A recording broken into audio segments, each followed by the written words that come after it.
नमस्कार. तर आज आपण पिरियॉडिक टेबल जो आहे पिरियॉडिक क्लासिफिकेशन ऑफ एलिमेंट्स यामध्ये क्लासिफिकेशन एलिमेंटचं क्लासिफिकेशन एलिमेंट काय असतात ते पाहिलं. त्यामध्ये आपण डोबेरायनर्स ट्रायड्स पाहिलं. त्यानंतर न्यूलँड ऑक्टेव्ज याबद्दल आपण लॉ पाहिला आणि कशा प्रकारे अरेंजमेंट एलिमेंटची केलेली आहे अशा प्रकारे आपण दोन नियम पाहिलेले आहेत, एक डोबेरायनर्स आणि एक न्यूलँड्स. तर आज आपण या ठिकाणी पाहणार आहे मेंडेलिव्हज पिरियॉडिक टेबल. तर आता मेंडेलिव्हज पिरियॉडिक टेबल काय आहे ते आता आपण पाहणार. द रशियन सायंटिस्ट, हा एक सायंटिस्ट आहे, कुठचा? रशियाचा, दिमित्री मेंडेलिव्ह. त्याचं नाव काय आहे? लक्ष द्या, आधी तुम्हाला ह्या गोष्टी माहीत असणं गरजेचं आहे. दिमित्री मेंडेलिव्ह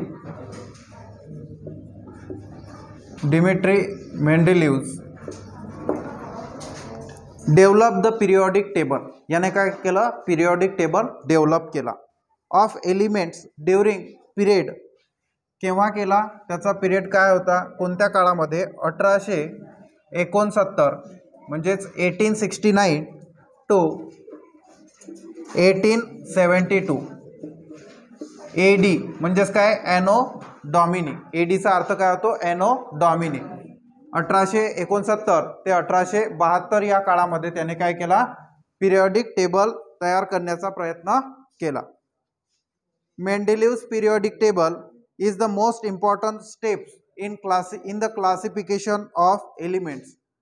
आपण या आधी दोन जे लॉ पाहिले, एक डोबेरायनर, एक न्यूलँड्स ऑक्टेव्स पाहिलं. याच्यामध्ये खूप महत्त्वाचं जे इम्पॉर्टंट काम आहे हे मेंडेलिव्हने केलेलं आहे.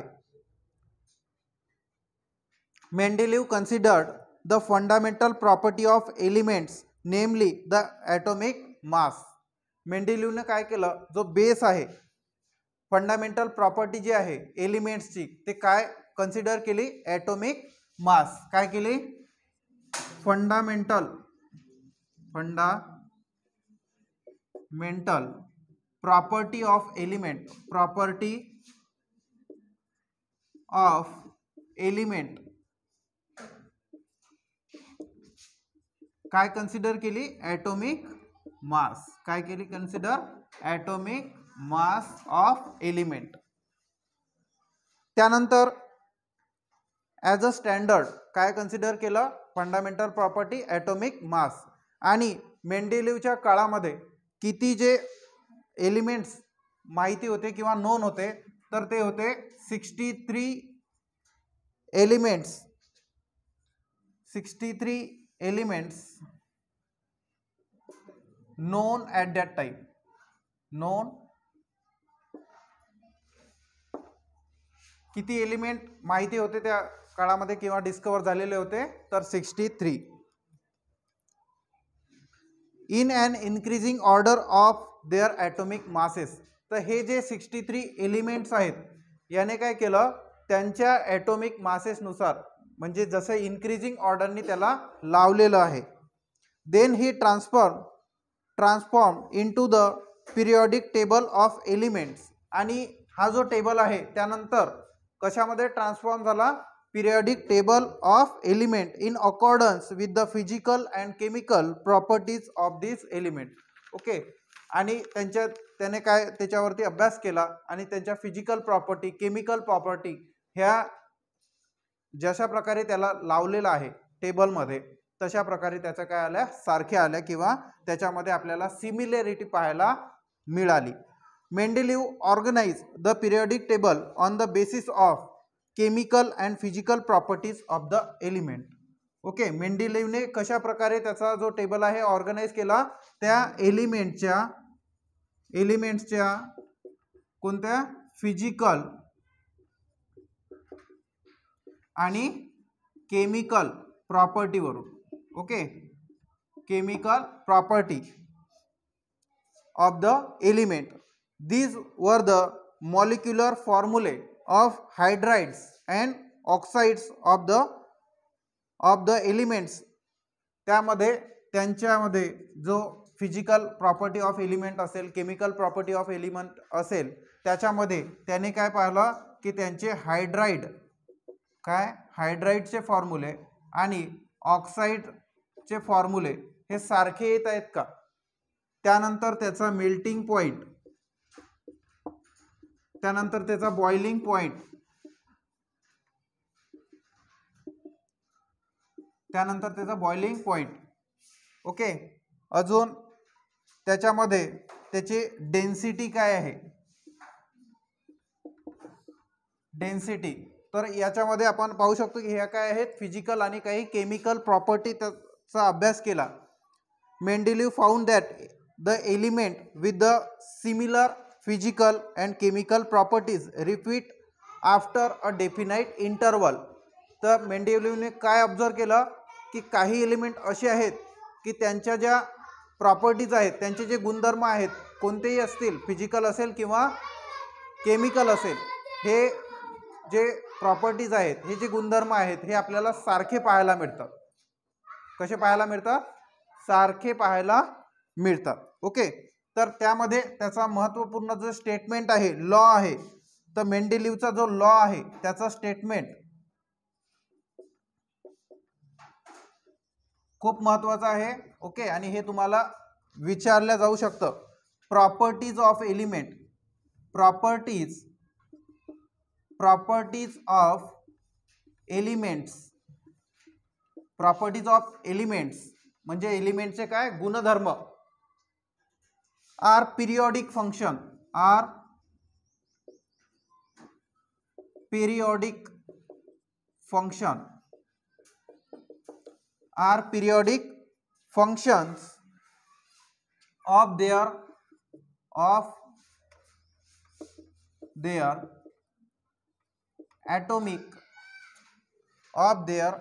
atomic masses. ओके, तर याच्यामध्ये मेंडेलीव पिरियडिक टेबल मध्ये याचा जो लॉ आहे, मेंडेलीवचा लॉ, प्रॉपर्टीज ऑफ एलिमेंट, एलिमेंटच्या ज्या प्रॉपर्टीज आहेत ह्या कशा आहेत, पिरियडिक फंक्शन आहेत. पिरियडिक, पिरियड म्हणजेच काय, टाइम, एका टाइम नंतर ते काय होतात, आपल्याला त्याच्यामध्ये सिमिलॅरिटी पाहायला मिळते. लक्षात राहील लॉ.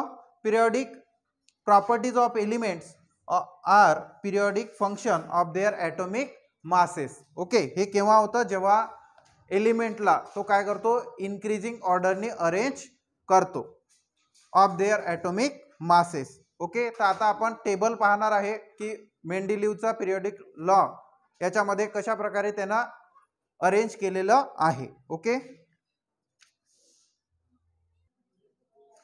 तर या ठिकाणी आपण ड्रॉ केलेला आहे मेंडेलीव्स पिरियडिक टेबल. तर वर्टिकल कॉलम्स, यामध्ये आपल्याला काही वर्टिकल कॉलम्स दिसत आहेत, दिसत आहेत कॉलम. ओके, त्याला यामध्ये काय म्हणतात, ग्रुप्स म्हणतात. काय म्हणतात, groups. Okay, while the horizontal rows, ह्या ज्या हॉरिझॉन्टल रोज आहेत ही, ओके, त्यानंतर अशा प्रकारे ह्या ज्या हॉरिझॉन्टल रोज आहेत त्यांना आपण काय म्हणतो, पिरियड म्हणतो. ओके, वर्टिकल कॉलम्स यांना आपण काय म्हणतो, ग्रुप म्हणतो, आणि ज्या हॉरिझॉन्टल रोज आहेत त्याला आपण काय म्हणतो, पिरियड म्हणतो. काय म्हणतात, पिरियड्स. ओके, तर या टेबलवरून आपल्याला असं लक्षात येते की जे ॲटॉमिक मास आहे, हायड्रोजन, त्यानंतर lithium, beryllium, boron, carbon, nitrogen, oxygen, fluorine, sodium, magnesium, aluminium, हे सर्व इन्क्रीजिंग ऑर्डर त्यांच्या ॲटॉमिक मासनुसार लावलेले आहे. कळत आहे. तर यावरून मेंडेलीव पिरियडिक टेबलमध्ये त्याचे काय मेरिट्स आहेत. Science is progressive, there is a freedom in science to revise the old inference by using more advance means method of doing experiment. तर या ठिकाणी वेगवेगळे एक्सपेरिमेंट करून मेंडेलीवने आपल्याला काही मेरिट्स आपल्याला याच्यामध्ये क्लासिफिकेशनमध्ये पाहण्यास सांगितले. तर Mendeleev periodic table demonstrates the following merits.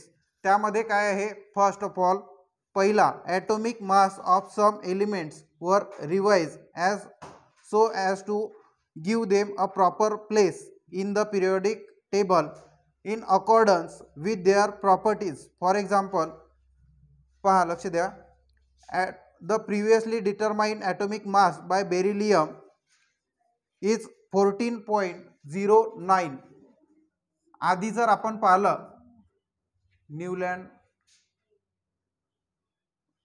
Law of octaves मध्ये जे बेरिलियमचं मास होतं हे किती होतं, 14.09. ओके, तर याच्यामध्ये जे मास कॅल्क्युलेट केलेलं आहे हे किती आहे, 9.4. ओके, तर मग ते बोरॉनच्या नंतर जायचं, बरोबर ना. तर मग ॲक्युरेट या ठिकाणी हा बोरॉनच्या नंतर होता, तर हा आता काय झाला, बोरॉनच्या आधी आलेला आहे, म्हणजेच 9.4. या ठिकाणी हे आपल्याला मेरिट्स या ठिकाणी पाहायला मिळते. Was change the correct value of 9.4 and beryllium was place before boron. म्हणून या ठिकाणी हा जो बेरिलियम आहे हा बोरॉनच्या आधी त्याने ठेवलेला आहे. या आधी बोरॉनचं बेरिलियमचं जे मास आहे ते काय कन्सिडर केलं जात होतं, 14.09. म्हणजेच त्याने जर या ठिकाणी आता लावलं असतं तर बघ बोरॉनच्या आधी कोण आला असता, बेरिलियम, बरोबर. तर या ठिकाणी हा एक त्याचा पहिला मेरिट झालेला आहे. मेंडेलिव्ह केप्ट व्हॅकंट प्लेसेस. आता या ठिकाणी काही तुम्हाला व्हॅकंट प्लेसेस म्हणजे खाली बॉक्स दिसत आहे, दिसत आहेत, हां. तर Mendeleev kept vacant places in the periodic table for elements not discovered till then. तर हे जे एलिमेंट्स आहेत व्हॅकंट प्लेस सोडलेले हे त्या काळामध्ये डिस्कवर झालेले नव्हते. त्याने काय केलं, प्रेडिक्ट केलं. ओके, तर 3 of these unknown elements were given the names इका बोरॉन, इका ॲल्युमिनियम. याला काय म्हटलं, इका बोरॉन. याला काय म्हटलं, इका ॲल्युमिनियम. आणि नेक्स्ट जो आहे याला म्हटलं इका सिलिकॉन. याला काय म्हटलं, इका सिलिकॉन. आता ते डिस्कवर झालेले नव्हते, मग त्याने स्वतःहून काहीतरी त्यांना नाव दिले. From the non neighbours of their atomic masses were indicated as 44, 68 आणि 72. त्यांचे नावच प्रेडिक्ट न करता त्यांना ॲटॉमिक मास सुद्धा त्या मेंडेलिव्हने काय केले, प्रेडिक्ट केले, त्यांची भविष्यवाणी केली की हा जो डिस्कवर झालेला एलिमेंट असेल याचं मास 44 असेल. इका ॲल्युमिनियम जर याच्या जागी एक नवीन डिस्कवर झाला त्याचा मास 68 असेल आणि इका सिलिकॉन याच्या जागी 72 याचे मास सुद्धा त्याने काय केलं, प्रेडिक्ट केलेले आहे. Not only this but properties were also predicted. आणि हे इथेच तो थांबला नाही, तर त्याने काय केलं, त्याच्या प्रॉपर्टी सुद्धा काय केल्या, प्रेडिक्ट केल्या. प्रॉपर्टी म्हणजे त्यांचे काय गुणधर्म असतील. लॅटर ऑन दिस एलिमेंट्स वर डिस्कवर्ड. ओके, आणि त्यानंतर काही काळाने एलिमेंट्स डिस्कवर्ड झाले. हे जे 3 आहे एलिमेंट हे डिस्कवर झाले. ओके, आणि name as scandium, gallium and germanium. त्यानंतर त्याचे नावं जे आहे हे काय देण्यात आले, scandium, gallium and germanium respectively. This the properties of this elements. त्यानंतर हे जे एलिमेंट डिस्कवर झाले आणि हे जे एलिमेंट त्यांनी सांगितले होते, ज्या प्रॉपर्टीज सांगितल्या होत्या त्या सर्व काय झाल्या, मॅच झालेल्या आपल्याला पाहायला मिळतात. थोड्याफार त्याच्यामध्ये आपल्याला फरक जाणवतो. Due to this success all were convinced about the importance of Mendeleev's periodic table. ठीक आहे, आता तुम्ही जर सांगसाल काही भविष्यवाणी करसाल आणि ती जर खरी ठरली तर मग लोकांचा तुमच्यावर विश्वास बसेल की नाही. ओके, तर तशाच प्रकारे या ठिकाणी मेंडेलिव्हच्या पिरियॉडिक टेबलवरती लोकांचा विश्वास बसला. आता त्यांनी जे सांगितले होते प्रॉपर्टी ज्या इका ॲल्युमिनियमच्या, ओके, तर ॲटॉमिक मास जे आहे एका ॲल्युमिनियमचं हे किती होतं, 68. किती होतं, 68. ओके, आणि गॅलियमचं त्या ठिकाणी म्हणजे इका ॲल्युमिनियम या ठिकाणी काय नाव दिलं, त्याला गॅलियम नाव दिलं, बरोबर. तर त्याचं जे ॲक्च्युअल मास आहे, जो नवीन डिस्कवर झालेला एलिमेंट आहे गॅलियम, त्याचं 69.7 एवढं मास ॲक्च्युअल झालं. म्हणजेच किती, 1 युनिटनी त्याचं मास इन्क्रीज झालं, म्हणजे तो एक्झॅक्ट त्याच्या जवळ गेलेला होता. त्यानंतर त्याची डेन्सिटी सांगितली 5.9. हे काय सांगितलं आधी प्रेडिक्ट केली होती, 5.9 प्रेडिक्ट केलेली होती आणि ॲक्च्युअल 5.94. त्यानंतर मेल्टिंग पॉईंट हा त्याने लो सांगितला होता आणि ॲक्च्युअल 30.2, म्हणजे लोच्या कॅटेगरीमध्येच हा मेल्टिंग पॉईंट येतो. त्यानंतर फॉर्म्युला ऑफ क्लोराईड सांगितलं त्याने ECl3, ई फॉर एलिमेंट जो काही येणार तो, आणि त्या ठिकाणी फॉर्म्युला सुद्धा त्याला सारखाच लागलेला आहे GaCl3. त्यानंतर ऑक्साईडचा फॉर्म्युला सांगितला E2O3. काय सांगितला E2O3. ई हा इन जनरल सांगितलं त्याने. त्यानंतर Ga2 आणि O3 बरोबर त्या ठिकाणी हा सुद्धा फॉर्म्युला फिट बसलेला आहे. आणि नेचर ऑफ ऑक्साईड, त्या ऑक्साईडचं नेचर कसं असेल तर ॲम्फोटेरिक ऑक्साईड, आणि सेम त्या ठिकाणी नेचर सुद्धा आपल्याला त्या ऑक्साईडचं कसं पाहायला मिळालं, ॲम्फोटेरिक ऑक्साईड पाहायला मिळालं. त्यानंतर there was no place reserve for noble gases in the Mendeleev's original periodic table. आता हा जो टेबल पाहतो आपण मेंडेलिव्हचा ओरिजिनल पिरियॉडिक टेबल आहे, याच्यामध्ये नोबेल गॅसेससाठी कोणतीच त्याने रो किंवा व्हॅकंट प्लेस त्या ठिकाणी आपल्याला पाहायला मिळत नाही. How ever when Nobel gases such as helium, neon, argon, krypton, xenon, radon, हेने, अर्कर, झेरॉन हे आपल्याला पाहायला मिळतात. तर यामध्ये त्याने काय केलं, वर डिस्कवर्ड, जेव्हा नोबेल गॅसेस डिस्कवर झाले towards the end of the 19th century, म्हणजे 19व्या शतकामध्ये, मेंडेलिव्ह क्रिएटेड 0 ग्रुप. ओके, आता हे 8 ग्रुप तयार झाले. त्यानंतर त्याच्या तिकडे त्याने काय केला, एक 0 ग्रुप क्रिएट केला. काय केला, एक 0 ग्रुप क्रिएट केला, ग्रुप 0, आणि त्यामध्ये ते जे नोबेल गॅसेस आहेत त्यांच्यासाठी त्यांनी काय केलं, जागा दिलेली आहे.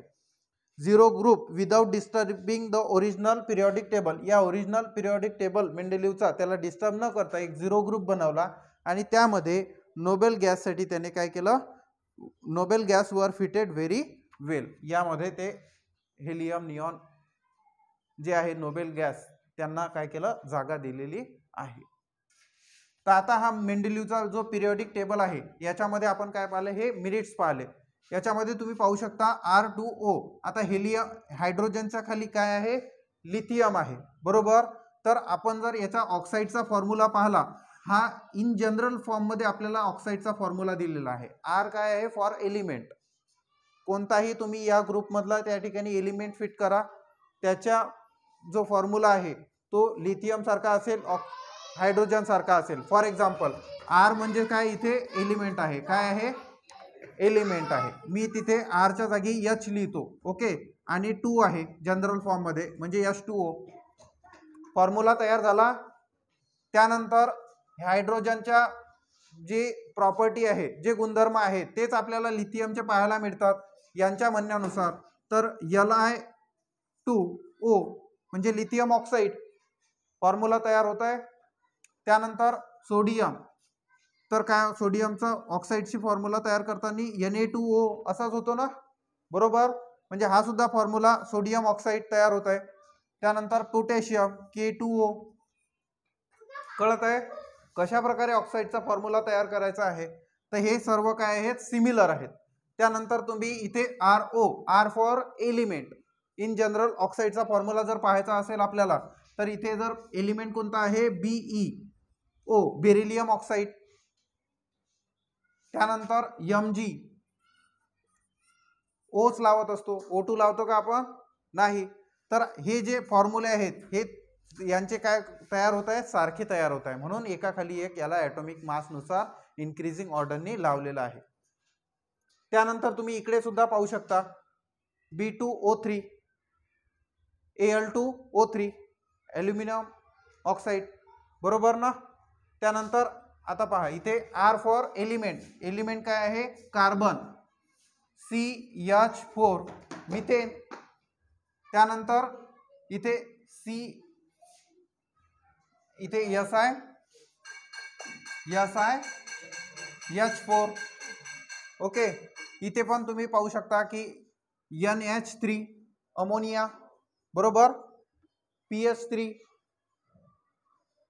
परत इथे पाहू शकता OH2 म्हणजे H2O परत, ठीक आहे. इथे SH2 इथे लावू शकता तुम्ही SO3 हे जे फॉर्म्युले आहेत यांचे कसे होत आहेत, सारखे तयार होत आहे, बरोबर. इथे परत पाहू शकता तुम्ही F इंटू H म्हणजेच काय FH, इथे HCl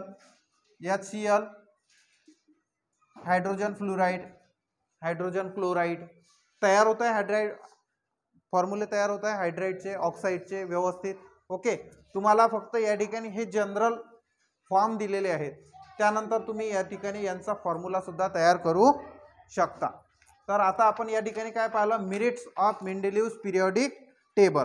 तर आता आपण पाहणार आहे demerits of Mendeleev's periodic table. तर डिमेरिट्स काय आहे, okay, the whole number of atomic mass of elements cobalt and nickel is the same. आता इथे कोबाल्ट आणि निकेल, कोबाल्टचा आणि निकेलचा जो ॲटॉमिक मास नंबर आहे तो काय दिलेला आहे, 59 आणि 59 दोघांचा कसा आहे, सारखा आहे.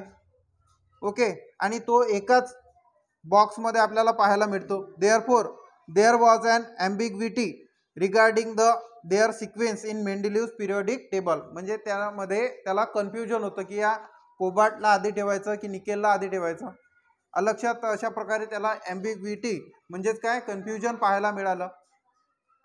त्यानंतर isotopes were discovered long time after Mendeleev's put forth the periodic table as isotopes have the same chemical property. Isotope म्हणजेच काय, ज्याच्या केमिकल प्रॉपर्टी कशा असतात, सारख्या असतात.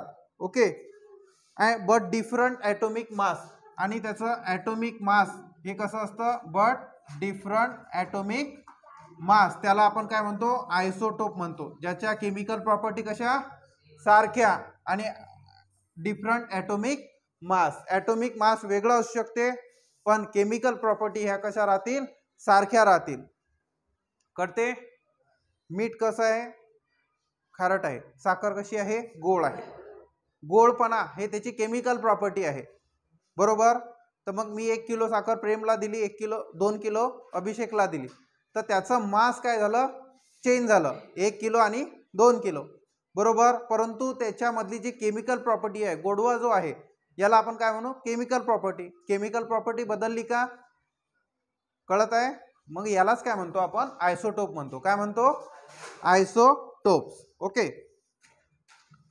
when elements are arranged in an increasing order of atomic mass, the rise in atomic mass does not appear to be uniform. आता त्याने elements तर ॲटॉमिक मासच्या इन्क्रीजिंग ऑर्डरने लावले, पण त्याच्यामध्ये आपल्याला कोणतीही युनिफॉर्मिटी पाहायला मिळाली नाही. कधी ते 1च्या डिफरन्सनी वाढते, कधी 2नी वाढते, बरोबर. आपण पाहू शकतो, पहा आता 1 वरून 7 वर येण्यासाठी कितीचा डिफरन्स आहे, 6चा, बरोबर. इथून इथे काहीच डिफरन्स नाही, 11 वरून 12, बरोबर. त्यानंतर 9 वरून 11, बरोबर. 2चा 10 11, परत इथे 14 पासून 16 पर्यंत 2चा डिफरन्स, बरोबर. इथे आपण पाहतो 16 पासून 19 पर्यंत 3चा डिफरन्स. म्हणजे याच्यामध्ये युनिफॉर्मिटी जी आहे ॲटॉमिक मासमध्ये आपल्याला पाहायला मिळाली नाही. त्याने तर इन्क्रीजिंग ऑर्डरनी लावले, पण कुठे आपल्याला काही डिफरन्स पाहायला मिळत नाही, आणि कुठं आपल्याला भला मोठा म्हणजे 6चा डिफरन्स पाहायला मिळतो. म्हणजे या 2 एलिमेंटच्या मधात किती एलिमेंट्स येतील, किती एलिमेंट्स येऊ शकतात, याची काहीच त्याला कल्पना नाही आहे. आलं का लक्षात, समजत आहे. तर हे या ठिकाणी डिमेरिट्समध्ये एक पॉईंट ॲड झालेला आहे की ॲटॉमिक मासमध्ये कशी पाहिजे, युनिफॉर्मिटी पाहिजे, की 2ने वाढणार तर 2नेच सगळे वाढत जातील, बरोबर. आणि त्याच्यामध्ये जर आले अजून वेगळे एलिमेंट्स, बरोबर, या 6च्या डिफरन्समध्ये, तर मग काय करणार तो, ठीक आहे. मग त्यासाठी जागा कुठे आहे, आलं का लक्षात. Position of hydrogen, 4th point आहे.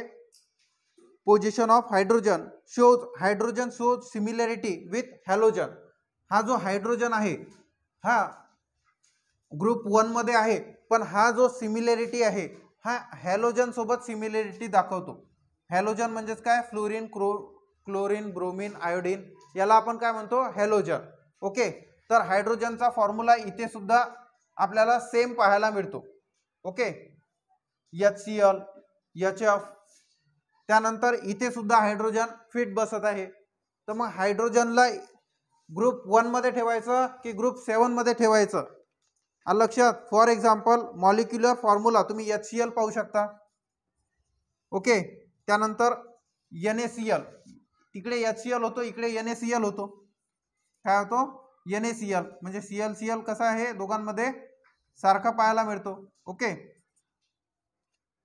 तर या ठिकाणी हायड्रोजन कंपाऊंड सुद्धा तयार करतो फॉर सोडियमशी, बरोबर. For example molecular formula of hydrogen हा काय आहे, H2 आहे. आणि क्लोरीनचं सुद्धा पाहिलं तर आपण Cl2 लिहित असतो, बरोबर. F2, I2, Br2 करते. while the molecular formula of fluorine, chlorine are F2 आणि Cl2 respectively. In the same way there is similarity in the chemical property. आता त्यांच्या केमिकल प्रॉपर्टी मध्ये आपल्याला सुद्धा काही सिमिलॅरिटी पाहायला मिळतात of hydrogen and alkali metals of group 1. या ग्रुप 1 मध्ये काय आहेत, अल्कली मेटल्स आहेत. आताच पाहिलं आपण, हे काय आहे, अल्कली मेटल्स. ग्रुप 1 मध्ये काय असतात, काय आहेत, alkali metals. Lithium, sodium, potassium, copper, याला आपण काय म्हणतो, alkali metals. There is a similarity in the molecular formula. या ठिकाणी तुम्हाला एक बॉक्स दिलेला आहे, similarity in hydrogen and alkali metals. काही हायड्रोजनची सिमिलॅरिटी आपल्याला त्या ठिकाणी पाहायला मिळते. Form with chlorine and oxygen on considering the above properties. या प्रॉपर्टीजचा जर आपण कन्सिडर केल्या, it can not be decided whether the correct position of hydrogen. म्हणजे हायड्रोजनला आपण ग्रुप 1 मध्ये ठेवायचं की ग्रुप 7 मध्ये ठेवायचं, याबद्दल काय होतं, कन्फ्युजन आहे. अजूनही आहे, मॉडर्न पिरियोडिक टेबल तयार झालेला आहे, अजूनही हायड्रोजन बद्दल ते कन्फ्युजन आहेच. Okay, hydrogen is in the group of alkali metals group 1 और in the group of halogen group 7. Hydrogen बद्दल एक कन्फ्युजन आहे, हे सुद्धा या ठिकाणी डिमेरिट्स मध्ये पाहायला आपल्याला मिळतं. ठीक आहे, तर यानंतरचं जे आहे मॉडर्न पिरियोडिक टेबल ते आपण नेक्स्ट पिरियड मध्ये पाहणार आहे. ओके, तुम्हाला समजलं मेंडेलिव्ह पिरियोडिक टेबल कशाच्या आधारावरती त्याने आपल्याला एलिमेंटची इन्क्रीजिंग ऑर्डर पाहायला मिळते, तर ॲटॉमिक मास. कशाच्या, ॲटॉमिक मासच्या. त्यानंतर आपण याचे काही मेरिट्स पाहिले. मेरिट्स म्हणजे काय, त्याने काही एलिमेंट त्याचे ॲटॉमिक मास, त्याच्या प्रॉपर्टी प्रेडिक्ट केल्या होत्या, त्यानंतर त्याला काय केलं, अरेंज केलं. अशा पद्धतीने डिस्कवर झाल्यानंतर सेम आपल्याला ते एलिमेंट्स पाहायला मिळाले, त्यांच्या प्रॉपर्टी सुद्धा सारख्या पाहायला मिळाल्या. त्यानंतर आपण डिमेरिट्स पाहिले की हायड्रोजनचं, बरोबर. त्यानंतर कोबाल्ट आणि निकेल यांचा दोघांचा ॲटॉमिक मास हे सारखं आहे, त्याबद्दल ॲम्बिग्विटी, कुठं ठेवायचं, कन्फ्युजन, बरोबर. त्यानंतर आपल्याला आपण या ठिकाणी काय पाहिले, फॉर्म्युले पाहिले. ओके, ऑक्साईडचे फॉर्म्युलेचे जनरल फॉर्म आणि हायड्राईडचे जनरल फॉर्म हे सुद्धा तुम्ही लक्षात ठेवू शकता. नोबेल गॅससाठी त्याने एक 0 ग्रुप तयार केला. तर जे व्हर्टिकल कॉलम आहेत त्यांना आपण काय म्हणतो, ग्रुप म्हणतो. काय म्हणतो, हॉरिझॉन्टल रो असतात त्यांना आपण काय म्हणतो, पिरियड्स म्हणतो. लक्षात सर्वांच्या. Okay, thanks for watching.